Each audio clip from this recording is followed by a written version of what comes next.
sonuncu kez Süphan Dağı zirve tırmanışımız başladı şu anda. Her sene Kurban Bayramı ertesinde dağa tırmanıyoruz. Aşağıda da bir grubumuz var.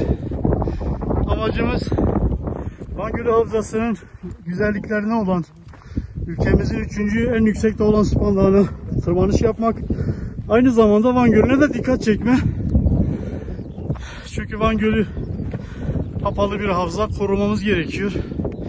Bu bir farkındalık, bir dikkat çekme. Hemen ileride 458 zirveyle Süphan'ı görüyoruz. Nefes nefese kaldık. Nasıl gidiyor gençler? Süper. Süper gidiyor. Başa. Keyifle yürüyoruz. Evet.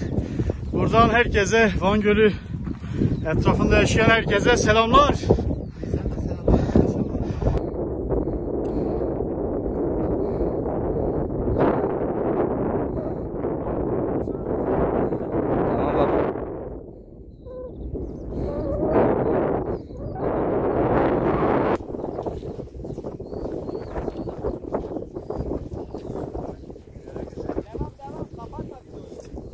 Devam Erdişe selam.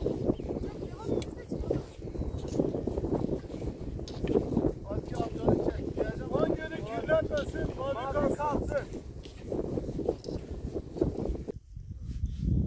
Van Gölü aktivistleri 10. Süphan Dağı zirve tırmanışımız şu anda bitmek üzere. Zirvedeyiz hemen hemen. Zirveyi bitirdik.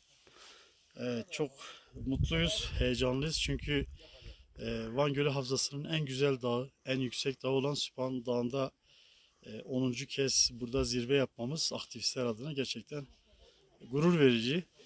Van Gölü Havzası bir bütün olarak çok özel bir yer. Van Gölümüz çok özel bir yer. Kapalı bir havza. Kapalı havza olmasından dolayı maalesef kirleniyor. Yıllardır biz de buna dikkat çekmek istiyoruz. Bu zirve tırmanışımız da aslında bu yönde bir farkındalık oluşturma, ses getirme, bütün etkinliklerimiz, yürüyüşlerimiz olsun, bisiklet festivallerimiz, yakında yüzme festivalimiz, yine okullardaki eğitimlerimiz olsun. Hepsi Van Gölü odağında, Van Gölü üzerinde. Çünkü başka Van Gölümüz yok. Bizim bunu korumamız gerekiyor. Bu anlamda tekrar aktivitelere devam edeceğiz. Şu anda uygulanmakta olan Çevre Şehircilik Bakanlığımızda Van Gölü Havzası Koruma Eylem Planı yürümekte. Onunla ilgili de olumlu gelişmeler var. Bunu da belirtmek istiyoruz. Biz de bir paydaş olarak bu tür faaliyetleri, farkındalık etkinliklerini yapıyoruz. Başka Van Gölümüz yok. Eğer ki biz kirletmesek Van Gölü de kirlenmeyecektir. Herkese aslında burayı tavsiye ediyoruz. Buranın gerçekten turizm yönünden de çok büyük bir potansiyeli var. Ülkemizin 3. en yüksek dağı. Aşağıda birkaç grupla da karşılaştık. Yani şu anda Süphan Dağı'nda yüzlerce insan zirve yapıyor. Bu da bizler için çok olumlu. Aslında neden bu binlerce olmasın? Neden dağcılıkla ilgili biz çok daha farklı faaliyetler yapamayalım? Aslında bu nedenleri de araştırmak lazım. Çünkü o potansiyele sahibiz.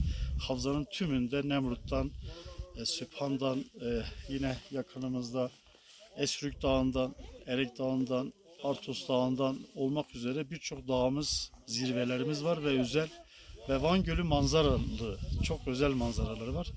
Herkesi buraya davet ediyoruz. Van Gölü kirlenmesin, mavi kalsın diyoruz. 10. Süphan zirve tırmanışımız. Yine Van Gölü'nün güzelliklerine, Van Gölü'ne ve Süphan Dağı'mızın